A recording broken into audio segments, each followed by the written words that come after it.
Hello students, today we are going to discuss a very important and very interesting topic, that is straight line. Before starting straight line, we have to recapitulate few points that we have already learned in class 10th. जैसा कि बच्चों में बार बार कहता हूं, repetition is the mother of memory.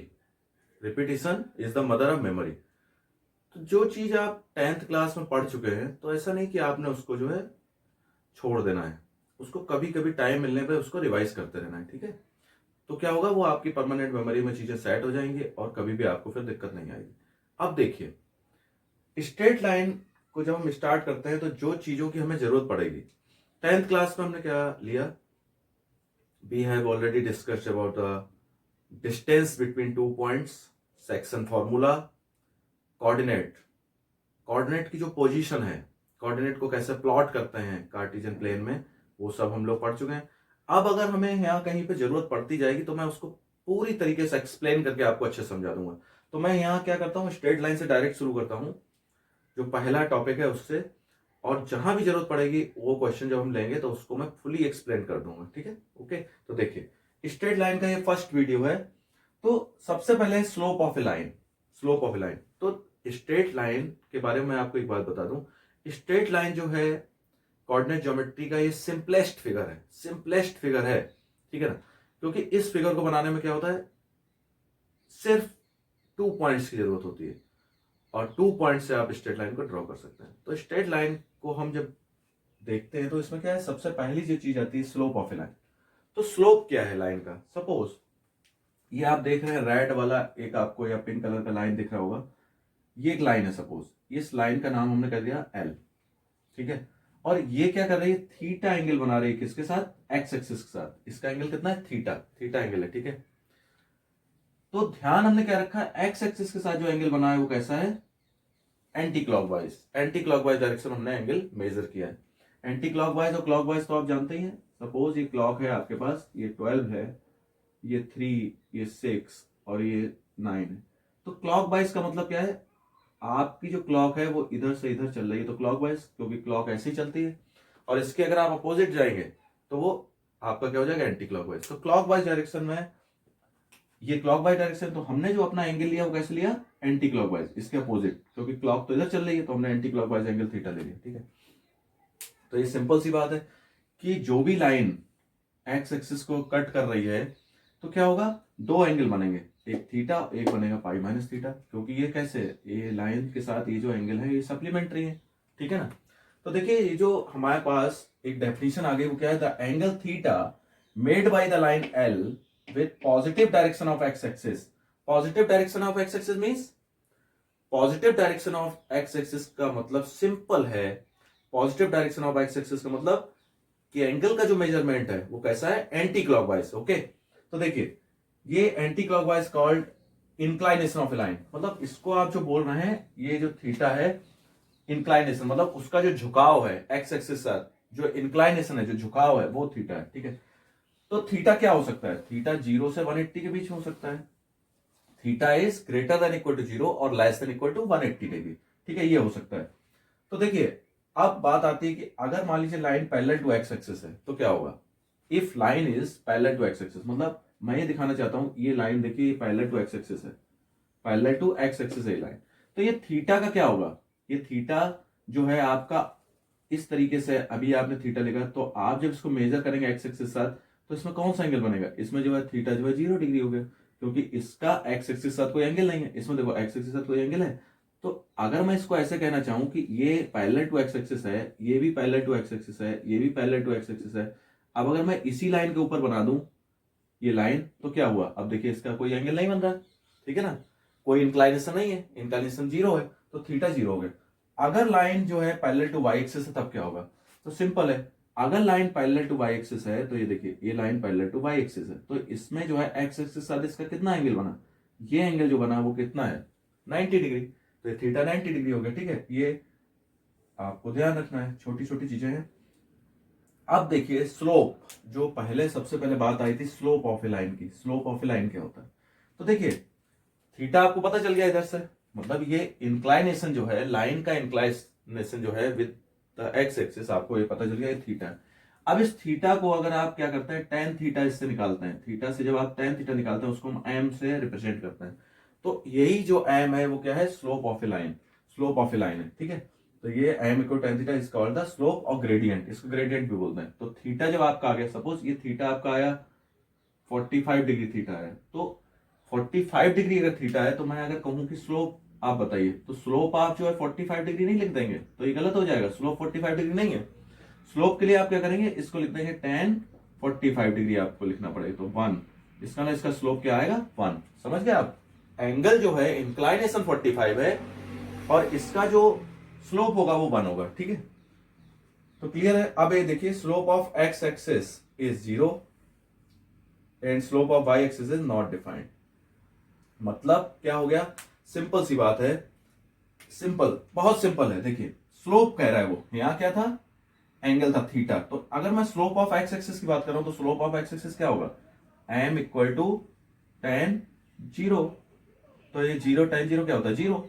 और अगर मैं इसकी बात करता हूं स्लोप ऑफ वाई एक्सिस, तो ये क्या होगा, M equal to tan 90 degree.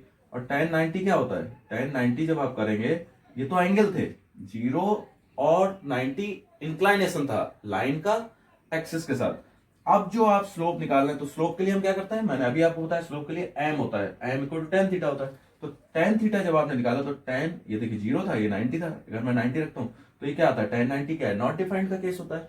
Ten 90 जो है नॉट डिफाइंड है, ठीक है ना, टेन 90 नॉट डिफाइंड का केस होता है, ठीक है ना बेटा। टेन 90 जो है नॉट डिफाइंड क्यों है, वो भी मैं आपको दिखा देता हूँ, एक बार इधर देख लीजिए आप। देखिए इस तरीके से होता है, जैसे ये 0 डिग्री है और इस तरीके से जब टेन का हम एंगल, देखिए बच्चों मैं आपको जो है टेन थीटा का ग्राफ बना के दिखा देता हूं, जिससे कि आपको पता चल जाएगा टेन थीटा नॉट डिफाइंड का केस क्यों आता है। देखिए आप ये करेंगे, इस तरीके से आपने ये बनाया, तो ये है π/2 और ये है 0। तो जब आपका टेन का ग्राफ बनता है तो टेन का ग्राफ इस तरीके से बनता है, देखिए टेन का ग्राफ इस तरीके से आता है, ये टेन का ग्राफ है, ठीक है। तो ये वाई एक्सिस है आपका, ये एक्स एक्सिस है, ये एक्स डैश है, ये वाई डैश है, तो ये टेन का ग्राफ है। अब आप देखिए टेन जो है आपका इधर ऐसे ले लीजिए, ठीक है, ये देखिए ये -π/2 इधर होगा। तो देखिए टेन जीरो पे तो आपकी वैल्यू आ रही है, जीरो है, देखिए टेन जीरो पे जीरो वैल्यू आ रही है, लेकिन π/2 पे देखिए ये नॉट डिफाइंड है, ये देखिए इधर, देखिए इधर, ये आगे भी आप अगर बढ़ाते जाएंगे, आगे बढ़ाते जाएंगे तो इसको कहीं भी टच नहीं करेगा, ना कोई वैल्यू देगा, ठीक है। तो ये टेन एक्स का या टेन थीटा का ये ग्राफ इस तरीके से आता है, ठीक है। तो इसलिए आपको पता चले टेन 90 पे जो है क्या है, नॉट डिफाइंड है। या टेन 90 पे नहीं, आगे भी जो मल्टीपल आएंगे इसके, π/2 के मल्टीपल जो आएंगे वहां पे नॉट डिफाइंड होगा। इसको बेटा आप छोटा सा मैंने आपको तरीका बताया ये। अब आप क्या करिए, इसको थोड़ा सा नोट कर लीजिए, फिर हम आगे जो है और टॉपिक डिस्कस करते हैं।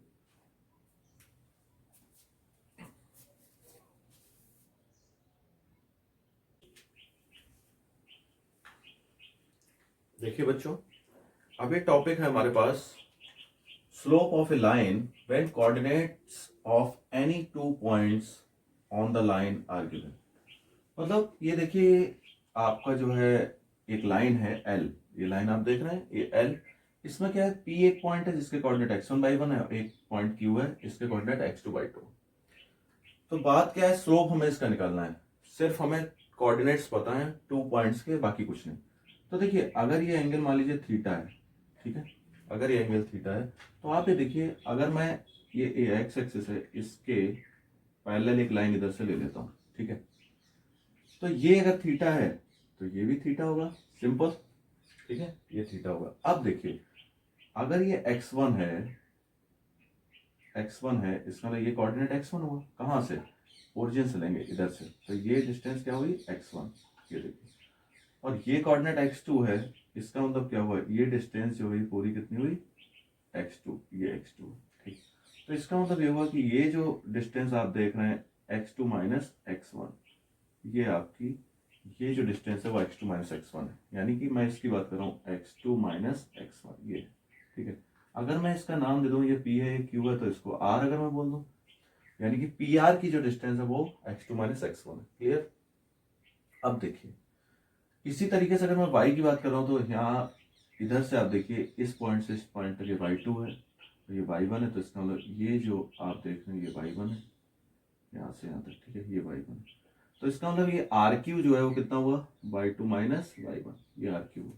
तो आप इसको समझिए, थीटा जो एंगल है आपका एक्यूट एंगल है, ये केस 1 है जिसमें थीटा एक्यूट एंगल है। तो थीटा अगर एक्यूट एंगल है, तो अगर मैं कहूं आपसे कि मुझे जो है m चाहिए, क्योंकि स्लोप कह रहा है ना, स्लोप चाहिए, तो स्लोप क्या होता है, स्लोप होता है tan थीटा। और tan थीटा अगर मैं इस ट्रायंगल की बात कर रहा हूँ, ये जो ट्रायंगल आप देख रहे हैं पी आर क्यू, तो थीटा क्या होता है, tan थीटा क्या होता है, परपेंडिकुलर अपॉन बेस। तो परपेंडिकुलर क्या हुआ, इसके सामने की साइड होगी परपेंडिकुलर, यानी कि R Q upon upon base, base ये 90 है, तो ये हाइपोटेनस हो गया, यानी बेस ये हो गया पी आर आपका बेस हो गया। तो देखिए आप अगर बात करें आर क्यू की, तो आर क्यू जो है वो कितना हुआ, y2 minus y1 upon x2 minus x1। तो ये आपका स्लोप आ गया। देखिए इसमें देखिए थीटा की वैल्यू हमें नहीं पता थी, थीटा बस ये पता है कि एक्यूट एंगल है, ये नहीं पता है कि एंगल कितना है। अगर हमें एंगल पता होता 45 डिग्री 30 डिग्री 60 डिग्री कुछ भी पता होता, तो हम डायरेक्ट लिख देते tan थीटा की वैल्यू निकालते, आंसर है जैसे हमने पहले किया था। लेकिन इसमें क्या है, दो पॉइंट्स पता है, तो दो पॉइंट्स पता है तो हमने ये पता कर लिया, tan थीटा का यूज किया और perpendicular upon base y2 minus y1 upon x2 minus x1। इसका मतलब ये हुआ कि अगर कभी भी आपको अब कोई पॉइंट दिए जाएंगे, दो पॉइंट दिए जाएंगे p और q, और हमें स्लोप पता करना होगा, तो हम सिंपल स्लोप पता कर सकते हैं y2 minus y1 upon x2 minus x1। ठीक है, इसको आप जल्दी से नोट कर लीजिए, फिर मैं आपको जो है ऑब्ट्यूस एंगल के लिए भी बता देता हूं। ठीक है,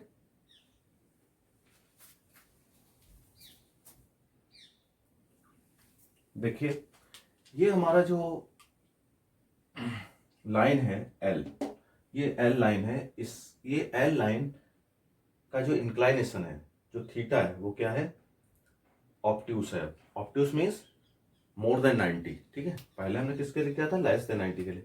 तो आप ये देखिए जरा, अगर मैं इसको इसके पैरेलल एक लाइन ड्रॉ करता हूँ, इसके पैरेलल अगर मैं मान लीजिए ऐसे लाइन ड्रॉ कर लेता हूँ, और ये एंगल थीटा है, तो ये एंगल कितना होगा, 180 माइनस थीटा। सिंपल, ये तो सप्लीमेंट्री एंगल्स है, लीनियर पेयर है, लीनियर पेयर कह दीजिए, ये लीनियर पेयर है, ये लीनियर पेयर है ना, इसलिए पेयर।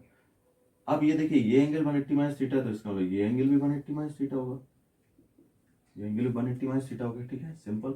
अब आप देखिए जरा, अगर हम इसको सॉल्व करते हैं इस तरीके से, मान लीजिए मैंने बना लिया पी क्यू और इसको मैंने आर लिख दिया जैसे पहले लिखा था। तो आप ये देखें, अगर इसका कोऑर्डिनेट x1 y1 है, तो ये पॉइंट जो होगा वो इधर से लेके इधर तक, ये डिस्टेंस क्या होगी, x1, x एक्सिस पर डिस्टेंस है, और ये डिस्टेंस क्या होगी इधर से इधर तक, x2, ये लीजिए ये x2 आ गई। तो इसका मतलब हुआ कि ये इन दोनों के बीच की जो डिस्टेंस होगी वो क्या आएगी, अगर मैं बात करता हूँ तो आएगी x1 माइनस x2। x1 बड़ा है ना, x2 को माइनस किया तो x1 माइनस x2 हो गया, यानी कि ये वाली डिस्टेंस जो है x1 माइनस x2। ठीक, क्लियर।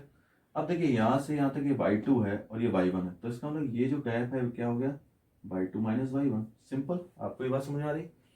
अब मैं आपको ये चीज समझाना चाहता हूँ, जैसे अभी तक हमने ये लिया था tan थीटा, तो सेम यहाँ भी हम ऐसे ही कर रहे हैं। देखिए ऑब्ट्यूस एंगल के लिए m इक्वल टू tan, अब थीटा कितना है, थीटा है 180 माइनस थीटा। अब थीटा की जगह कितना लिखेंगे हम, 180 माइनस थीटा, तो हमने ये लिख दिया 180 माइनस थीटा। ठीक है, tan थीटा की जगह हम लिख दिया tan 180 माइनस थीटा। तो आप ये देखिए tan 180 माइनस थीटा क्या होता है, tan 180 माइनस थीटा होता है minus tan theta, minus tan theta. ठीक है, तो देखिए ये हो गया माइनस tan थीटा।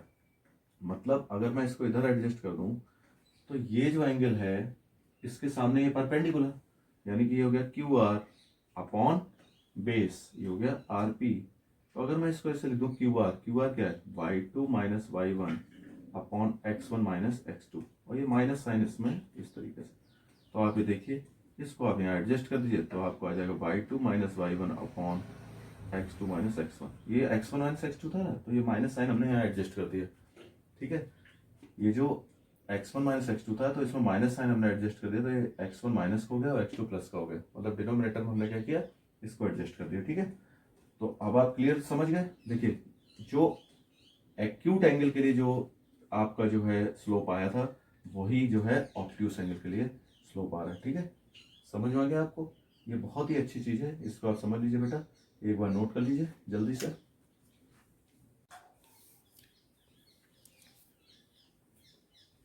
अभी देखिए बहुत इंपॉर्टेंट कंसेप्ट हम करने जा रहे हैं, condition for parallelism and perpendicularity of lines. Means suppose here we have two lines L1 and L2, okay.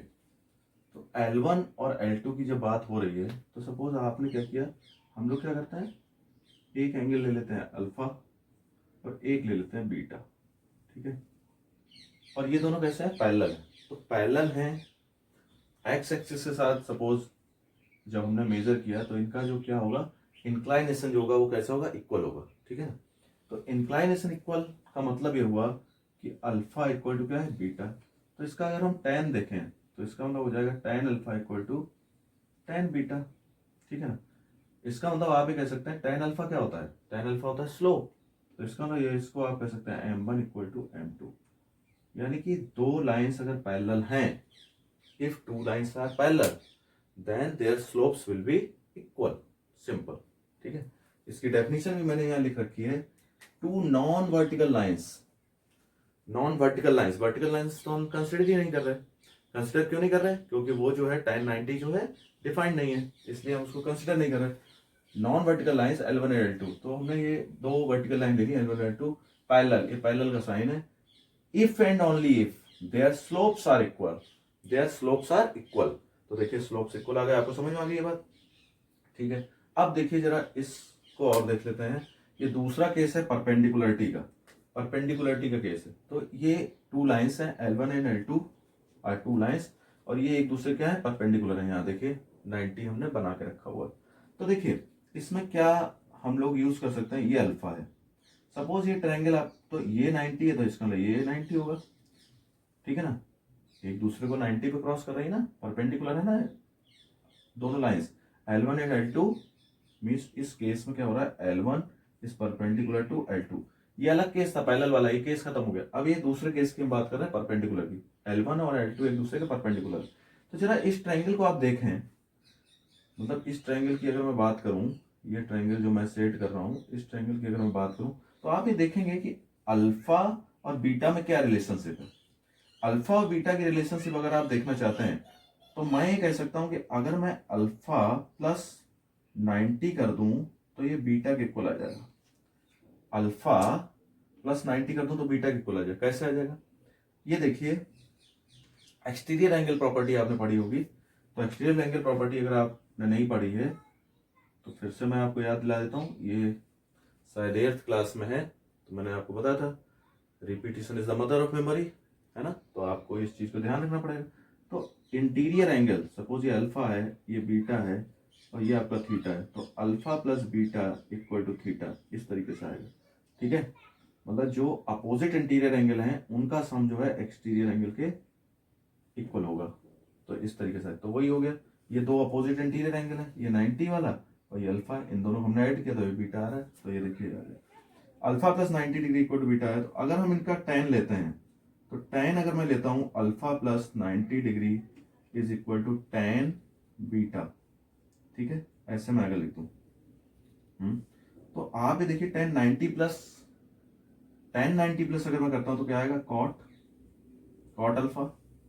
90 plus कर रहा हूं यानी कि सेकंड क्वाड्रेंट में जा रहा है, सेकंड क्वाड्रेंट में tan की बात हो रही है तो निगेटिव होगा, यानी कि ये माइनस हो गया, यानी कि कितना हो गया, tan बीटा, ठीक है, इतना आ गया। Minus cot alpha equal to tan beta. तो देखिए इसको जब आप सॉल्व करेंगे तो आप इसको लिख सकते हैं -1/tan alpha is equal to tan beta. ये तो आप लिख सकते हैं ना, -1/tan अल्फा माइनस ये, और tan theta equal to 1/cot होता है, या cot alpha equal to 1/tan alpha हम लिख सकते हैं। तो देखिए सिंपल हो गया। अब तो अगर मैं इसको यहाँ आपको बताना चाहूँ तो आप ये ध्यान से देख लीजिए,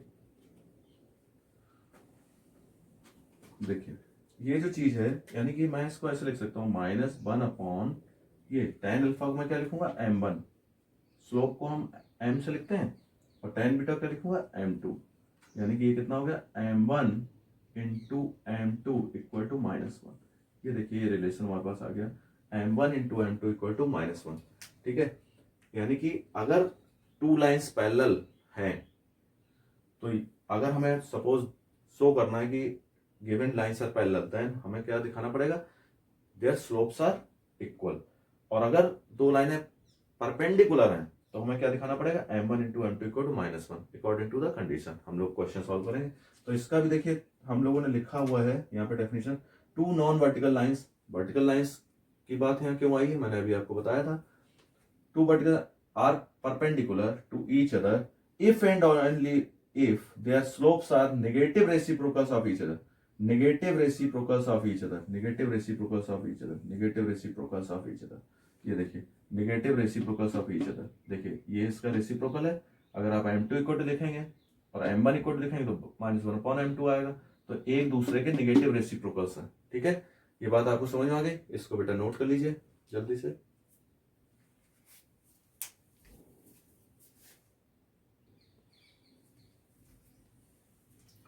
देखिए बेटा ये अब एक अच्छा टॉपिक है, angle between two lines. Angle between two lines एक बहुत ही अच्छा टॉपिक है।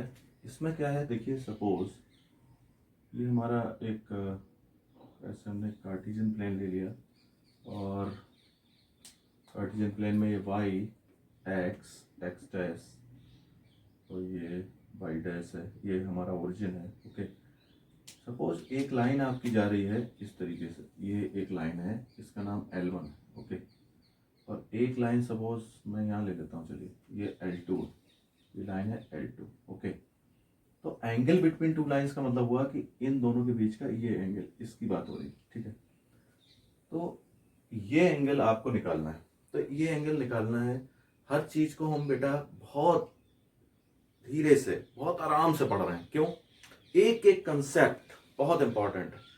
ठीक है ना, और एक एक कंसेप्ट जब आप ध्यान से देखेंगे समझेंगे तो आपके लिए बहुत चीजें जो है डायम डजन हो जाएंगी। ठीक है ना, देखिए एक्चुअली अब क्या है, L1 सपोज L1 का स्लोप मैंने ले लिया α1 और इसका स्लोप ले लिया मैंने α2।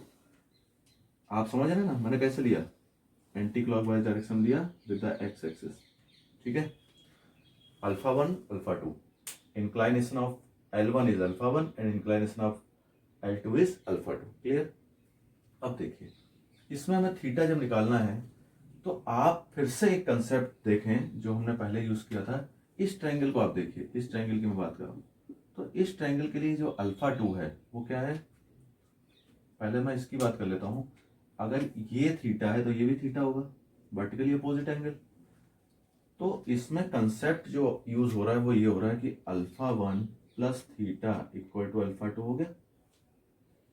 ठीक है ना, एक्सटीरियर एंगल है, एक्सटीरियर एंगल प्रॉपर्टी से ये जो एक्सटीरियर एंगल है इंटीरियर अपोजिट एंगल के सम के इक्वल हो गया। तो देखिए फिर वही चीज मैं आपको बता रहा हूं, आपने जो भी मैथमेटिक्स पढ़ा है पहले तो वो अब खराब नहीं हो गया, गलत नहीं हो गया। ठीक है ना, तो उसको छोड़ना नहीं है, सारी चीजों को आपको दिमाग में रखना पड़ेगा। तो देखिए ये चीज आ गई। अब अगर मैं tan इसका निकालता हूं, tan थीटा, तो ये क्या आ जाएगा, tan α2 माइनस α1, ऐसे आ गया। तो यानी अगर मैं यहाँ लिख दूं tan थीटा तो क्या आएगा, tan a minus tan b, तो क्या होता है tan a minus tan b upon 1 minus tan a tan b। ये आप प्रीवियस चैप्टर में पढ़ चुके हैं, वो ट्रिग्नोमेट्रिक आइडेंटिटीज वाले में। ठीक है, तो देखिए अब tan थीटा क्या होता है, अगर मैं इसका ये इंक्लाइनेशन है α1, अगर मैं tan α1 लिखता हूं तो ये स्लोप हो गया, स्लोप ऑफ लाइन L1। तो इसका मतलब ये हुआ कि ये हो गया आपका m2 minus m1 upon 1 plus m1 m2। इसको आप ऐसे लिख दीजिए, कब के लिए, tan theta angle between two lines ऐसे आ जाएगा, modulus of m2 minus m1 upon 1 plus m1 m2। Simple, आपको समझ में आ गई बात। अब एक चीज देखिए, एंगल बिटवीन टू लाइंस में बेटा ये भी हो सकता है और ये भी तो एंगल बिटवीन टू लाइंस हो सकता है। सपोज ये फाई है, ये भी तो एंगल बिटवीन टू लाइंस है ना, क्योंकि ये थीटा तो ये थीटा है, ये फाई तो ये भी फाई होगा वर्टिकली अपोजिट में, तो ये भी तो हो सकता है एंगल बिटवीन टू लाइंस। तो दो ही केस बन सकते हैं, थीटा या तो एक्यूट होगा या ऑब्ट्यूस होगा। अगर ये थीटा आपका एक्यूट है तो ये ऑब्ट्यूस होगा। ठीक है ना, अगर ये एक्यूट है तो ये ऑब्ट्यूस होगा। सिंपल सी बात है, क्योंकि दोनों जो है लीनियर पेयर है, तो एक अगर एक्यूट हो गया तो दूसरे को ऑब्ट्यूस होना पड़ेगा। ठीक है, अब देखिए, अब क्या चेंज आएगा उसमें? कोई चेंज नहीं आएगा। सिर्फ हमें क्या करना पड़ेगा, ये जो टेन थीटा है, थीटा की जगह आप क्या कर लेंगे, 180 माइनस थीटा यूज कर लेंगे और आपका आंसर आ जाएगा। उसमें क्या होगा, अभी अभी आपने सीखा था 180 माइनस थीटा जब करेंगे तो माइनस टेन थीटा आ जाएगा, सिर्फ इतना चेंज आएगा। ठीक है ना, जैसे 10 फाइव हमने निकाला तो जाएगा माइनस 10 थीटा, यानी जो न्यूमेरिकल वैल्यू है उस पर कोई फर्क नहीं पड़ेगा, सिर्फ माइनस साइन का चेंज आएगा। ठीक है, इतनी बात तो आपको समझ में आ गई। इसको बेटा जल्दी से आप नोट कर लीजिए।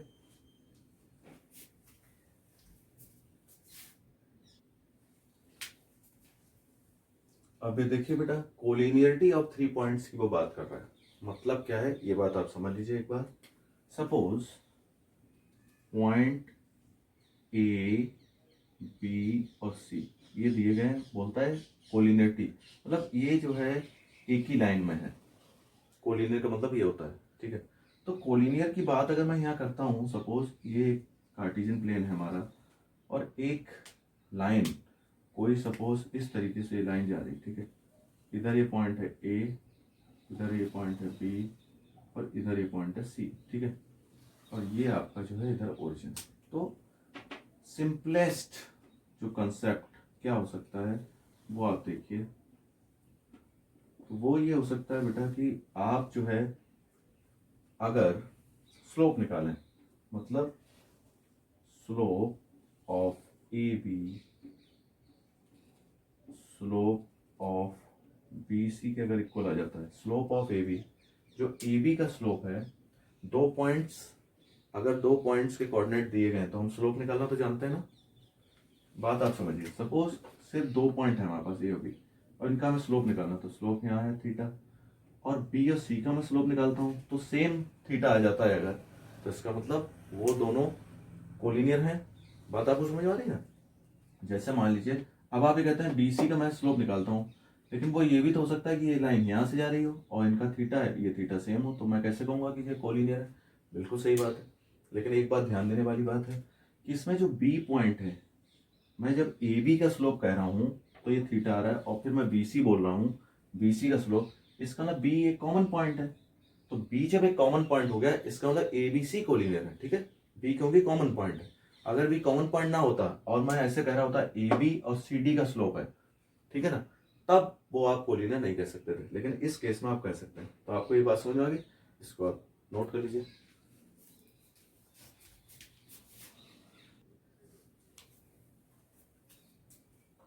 अब देखिए एक अच्छा क्वेश्चन हमारे सामने है। देखिए, the base of an equilateral triangle with side 2a lies along the y-axis such that the midpoint of the base is at the origin. Find the vertices. मतलब एक ट्रायंगल है, कितनी इंफॉर्मेशन हमारे पास है, एक ट्रायंगल है, कैसा है, इक्विलेटरल। इक्विलेटरल का मतलब उसकी सारी साइड्स इक्वल है, ऑल साइड्स आर इक्वल। मतलब वो ये कह रहा है, सपोज ये मान लीजिए ट्रायंगल कैसे बनेगा, ट्रायंगल कह रहा है अलोंग द वाई एक्सिस, मतलब इसकी एक साइड जो है इस तरीके से ऐसे, ठीक है, ये देखिए ऐसे, यानी ये है ओरिजिन। ठीक, अगर मैं इसको ऐसे लूं, ये वाई एक्सिस है, ये एक्स है, ठीक है, ये देखिए ये बन गए। तो मैं इसका नाम दे दूं, ए लिख दूंगा इसको, अगर मैं इसको बी लिख दूं या सी लिख दूं, मतलब ये वर्टिसेस हो गए। तो इसकी सारी साइड्स कितनी है, 2a है। तो सिंपल है, अगर ये ओरिजिन पे है, इसका देखिए मिड पॉइंट जो है, इसका जो बेस का मिड पॉइंट है ये ओरिजिन पे है, इसका मतलब ये हुआ कि यहां से लेके इधर तक ओ बी ए होगी और ओ सी की डिस्टेंस भी। तो अगर मैं सी के कोऑर्डिनेट लिखना चाहूँ तो क्या लिखूंगा, सी के कोऑर्डिनेट हो गया एक्स एक्सिस तो ये 0 है, और अगर बाई क्योंकि ये निगेटिव साइड में है, निगेटिव है, तो ये माइनस ए हो गया। अगर मैं बी के कोऑर्डिनेट लिखना चाहूँ तो क्या हो जाएंगे, 0 और प्लस ए। इसके कोऑर्डिनेट अगर मैं लिखना चाहूँ तो एक्स एक्सिस पे तो ये इधर उधर गया नहीं, क्योंकि वाई एक्सिस पे है, तो वाई एक्सिस पे अगर कोई पॉइंट है तो एक्स तो 0 होगा, तो एक्स 0 हो गया, और ये डिस्टेंस है वाई एक्सिस पे, इसलिए ये 0 होगा। तो प्रॉब्लम किसकी है, प्रॉब्लम ए के कोऑर्डिनेट नहीं मिल रहे, तो आप जल्दबाजी में आप ये मत करिएगा इसको आप 2a और 0 लिख दें, क्योंकि एक्स एक्सिस पे है तो आप इसके कोऑर्डिनेट लिख सकते हैं 2a और 0, ऐसा मत करिएगा। ठीक है ना, 2a 2a ये डिस्टेंस 2a नहीं है, ऐसे 2a है, मतलब ए बी की डिस्टेंस 2a है, जबकि हमें लिखना किसका है, OA का डिस्टेंस यहाँ लिखना पड़ेगा कोऑर्डिनेट में, ठीक है। ये जो गलतियां होती हैं वो मैं हाईलाइट कर रहा हूँ सिर्फ।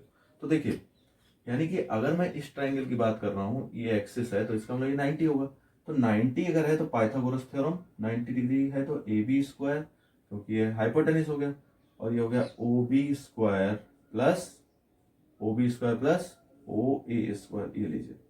तो AB स्क्वायर को आप लिखेंगे 2a का स्क्वायर, ये देखिए OB स्क्वायर, OB स्क्वायर मतलब a का स्क्वायर, और OA स्क्वायर हमें पता करना है, O स्क्वायर। तो देखिए ये कितना हो गया 4a स्क्वायर, ये a स्क्वायर तो इधर ले आइए, a square equal to OA square, तो ये हो गया 3a square is equal to OA square. तो OA जब आप निकालेंगे तो आएगा √3a, ये OA का डिस्टेंस आ गया। तो OA का डिस्टेंस अगर ये आ गया तो ये हो गया √3a, और y एक्सिस पर तो इसको जाना ही नहीं, तो 0 हो गया। तो ABC के जो कोऑर्डिनेट हैं वो देखिए आपको तीनों मिल गए, ठीक है। ये एक कोऑर्डिनेट आपको मिल गया √3a 0, एक कोऑर्डिनेट मिल गया 0 -a, और एक कोऑर्डिनेट आपके पास आ गया 0 +a, ठीक है। ये तीनों कोऑर्डिनेट आपके पास आ गए, ठीक है। इजिली हमने इस क्वेश्चन को सॉल्व कर लिया, ठीक है ना। इसको आप जल्दी से नोट कर लीजिए बेटा।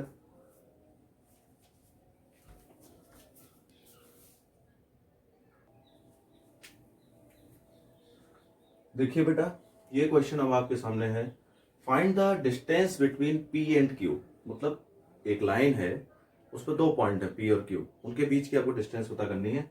P के कोऑर्डिनेट्स गिवन है, Q के कोऑर्डिनेट्स गिवन है। तो डिस्टेंस पता करने के लिए आप डिस्टेंस फॉर्मूला यूज कर सकते हैं, ठीक है ना।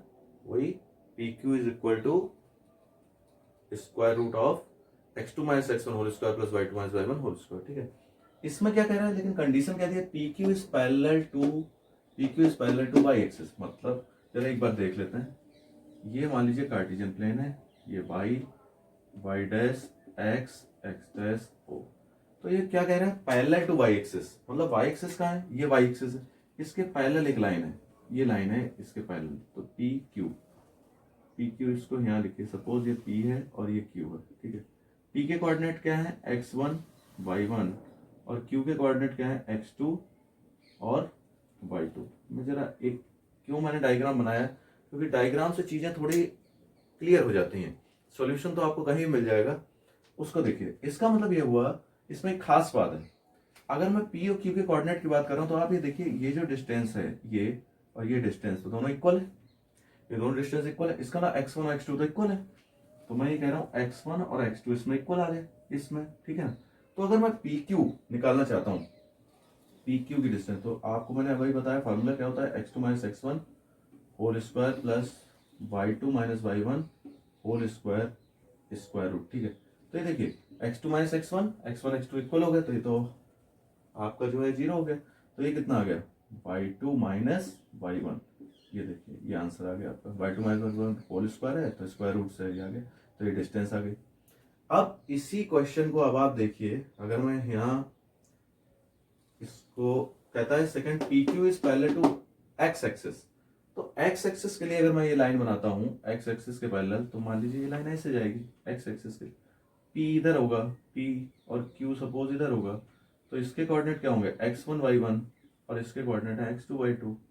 तो आप अगर इसको ध्यान से देखें तो ये जो डिस्टेंस है वो और ये डिस्टेंस दोनों आपको इक्वल दिख रहे हैं, तो इसका मतलब क्या हुआ, y1 इक्वल टू y2, है ना। ये सेकेंड केस के लिए है, इसके लिए। तो अब आप इसी फॉर्मूले में अगर y2 - y1 इक्वल टू 0 रख देंगे, y1 इक्वल टू y2 है, तो क्या आएगा, सेकेंड केस के लिए सिंपल PQ की वैल्यू जो आएगी वो आ जाएगी x2 - x1, ठीक है। इस तरीके से हमने कर लिया। बेटा कोई भी क्वेश्चन, मैं आपको बता दूं, कोई भी क्वेश्चन आपको करना है मैथमेटिक्स में, कभी भी जल्दबाजी नहीं करनी है। मैथमेटिक्स में अभी आपके पास बहुत सारा टाइम है, आप बहुत आराम से उसकी प्रैक्टिस करिए। अगर आप सिर्फ कहीं से सोल्यूशन आपने देख लिया और आपने उसको कर लिया, तो आप ये बात मेरी मान लीजिए, कभी भी आप अगली बार जब उस क्वेश्चन को करेंगे कभी भी सही नहीं कर पाएंगे। इसलिए क्वेश्चन को पहले बहुत ध्यान से समझिए, और आपका फोकस इस पर नहीं होना चाहिए कि सिर्फ सर ने जो किया वो हमने जो है नोट डाउन कर लिया, नहीं। जो मैं बोलता हूँ, जो मैं बताने की कोशिश करता हूँ कि किस तरीके से पैरेलल बना, किस तरीके से डिस्टेंस आया, किस तरीके कौन सा फॉर्मूला हमने यूज किया, क्यों किया, इन सब चीजों पे फोकस करना ज्यादा जरूरी है। ठीक है, तो इन सब चीजों को बेटा करते रहिए, और आज के लिए इतना काफी है। नेक्स्ट वीडियो में हम लोग इसके आगे जो है डिस्कस करेंगे। ओके, तब तक व्यस्त रहिए, मस्त रहिए। Okay, best of luck.